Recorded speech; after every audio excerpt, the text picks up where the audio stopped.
All right, we are in the gap between game 1 and game 2 of Celtics versus Magic, and we just got a pretty big Jayson Tatum update. Or I guess relatively big, or maybe different, whatever word. Here it is. Joe Mazzulla, after practice on Tuesday, was asked how Tatum was, and I think it was Bobby Manning who said, "Will he be a go for game 2?" And Mazzulla said, "Day to day." He didn't give anything else past that; just said he's day to day. As far as how he did in practice, he said, "Yeah, he was able to do some stuff at practice." He was sore after the game. It's gotten a little better today. He was able to go through some on-court work, and he'll go from there. So the context is could be a lot worse. We could be hearing, yeah, we don't really know, blah, blah, blah. Sounds like he's able to do some stuff. However, based on the usual Joe Mazzulla response of, yeah, he's fine, this is a little bit different. This is a little, oh, he's actually probably a little bit hurt. So we'll have to see moving forward how he responds for game 2.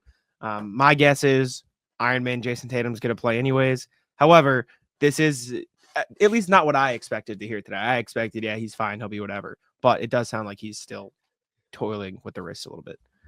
Yeah. So the way I feel, like I was thinking about this today because I found out obviously after they had this moment at the press conference. I was like, huh, that's kind of surprising because the feel after game one was that he was all right. Missoula came up and dismissed it as he always does for what it's worth, but he did say like it's nothing. Tatum dismissed it multiple times. He was asked once, said he was fine, asked again, really hammered home that he was fine, said the x-rays were clean, which is a positive that everyone should still keep with them because whatever it is probably is legitimately day to day. It's not going to linger, hopefully. And there's also the part of this where Tatum went to the podium. Don't they usually hold guys if they get really banged up? Like if it's something really bad where you feel like they're going to miss a lot of time. It feels like they don't go to the podium very often when that's the Yeah, but case. Tatum finished the game.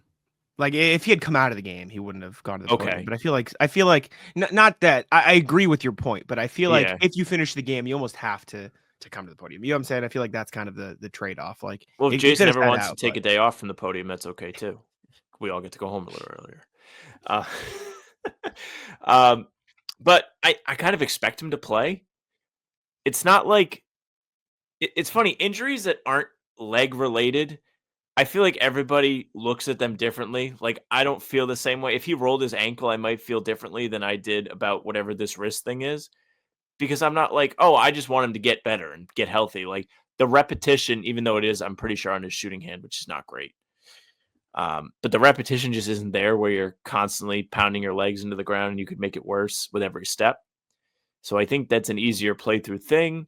Ironically, Tatum made the shots that he took more frequently after hurting his wrist in that game, which is a real head scratcher because he was down for a while. And there's the clip of Missoula yelling at him to get up because he was down for so long, which, by the way, I was right. He said love. Love is the reason why he yelled at him of that way. course.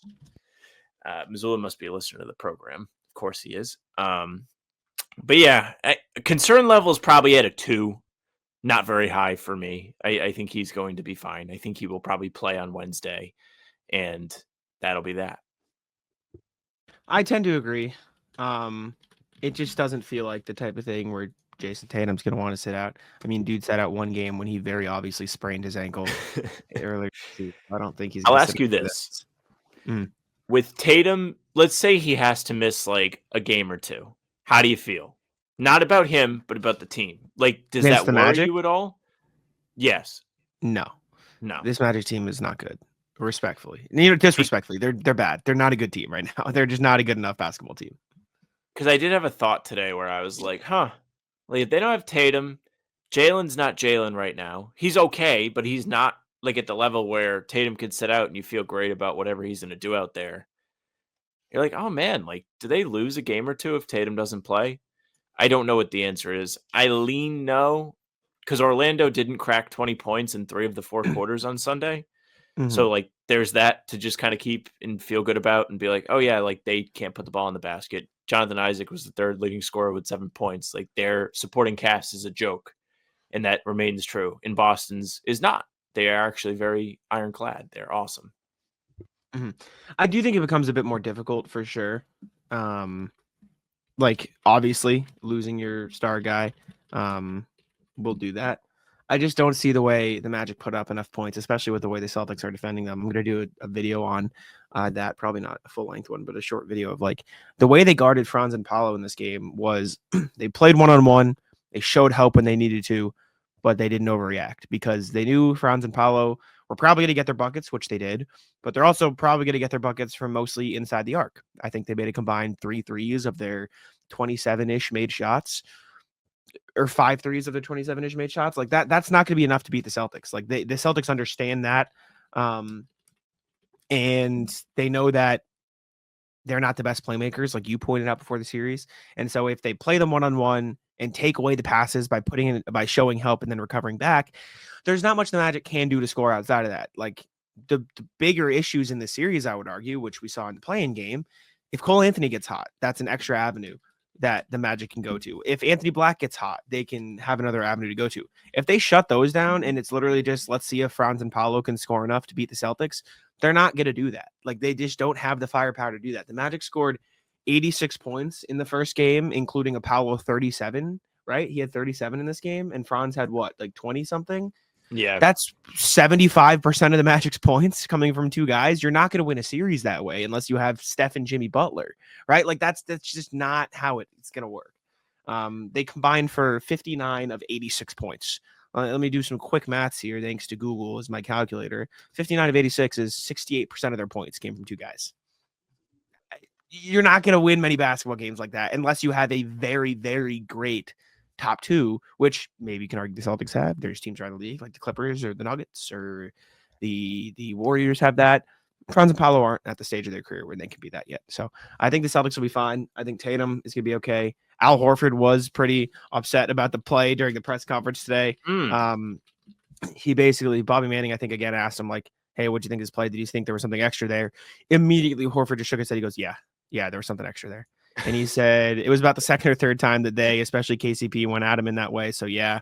And then he just said, like, it was all about checking on my guy. But Horford was not pleased at the way that the Magic were being physical with Jayson Tatum. It's really funny, like, thinking about Horford getting mad because he really is like the father figure on this team where those are his guys. He's just looking out for him. And if I remember correctly, he was fired up after the play, like saying like that's not cool or whatever he was saying on the court. I think he got picked up by one of the arena mics. Orlando, that's what they're doing in this series. They're being physical. I know it was one of the main themes throughout the pressers today. I know Pritchard talked about not being intimidated by that physicality, and it's really all they got. Like, you think about like the Miami Heat teams the Celtics played against the last several years in the playoffs, and you just think about them like, man, like I can't believe those series were as difficult as they were, or that they lost those series. And it's like the teams weren't that talented, but they just played really fucking rough with the Celtics, and it affected them. And I think other teams have taken note of that. Orlando is a team with nothing else again, and that's what they have to lean on. When they don't have guys that can score, they have to make it so the Celtics think twice about going inside or playing just the normal flow that they would play in because they don't want to get banged up. They're thinking about the future rounds of the playoffs. Like, how often do we go back and forth and be like, it'd be sick as if Porzingis just didn't get hurt? Like, yeah, Porzingis only had 4 points on Sunday or whatever he had, but he made it through and he crossed the finish line. Like, that's pretty good, right? Like, he's going to be out there the next time they play a game. You almost have to like feel that way a little bit with the rest of the guys. Not an extreme level. I don't think the Celtics should be afraid of this. I think the Celtics can match this, which we saw. It was the turning point where Orlando had made a difference in the game by being physical.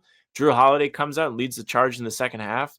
And then the entire team is just playing physical, including Tatum, by the way, who was going to the basket aggressively. And I don't think he continued that as much after the wrist thing, but he still was looking for his shot quite a bit. He still was aggressive on offense, even if it wasn't going to the rim. And I think that is a good sign with this whole thing, too. For sure. We'll see about Jayson Tatum. I think I lean where you lean. I think he'll be fine. I think he'll probably end up playing in game 2, but we'll have to see. Let us know what you think. Make sure to leave likes, subscribe to How About Them Celtics, and I'll let Sam take it out. Hey, thank you very much for listening and watching. Make sure you leave a like, comment, subscribe.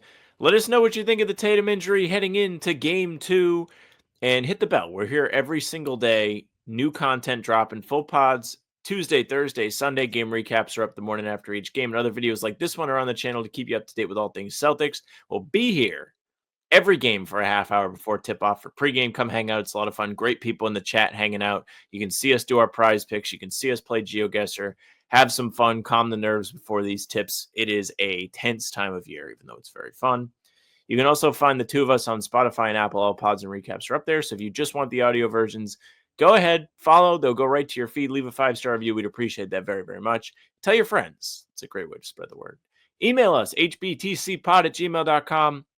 Let us know how you're feeling through the first game of this series, what you want to see in game 2, and so on. We'll be checking those out soon. hbtcpod@gmail.com. Our socials are at How About Them C's for Twitter, Instagram, and TikTok. Facebook is just the name of the podcast. All streams are there. They're on YouTube. They're on Twitter. Twitter's at JacksmonNBA's. TikTok is at JacksmonNBA's. We'll be putting out a new video, as he said, probably by the time you hear this. And you can follow me on Twitter at SamLaFranceNBA. That's it for us. Bye.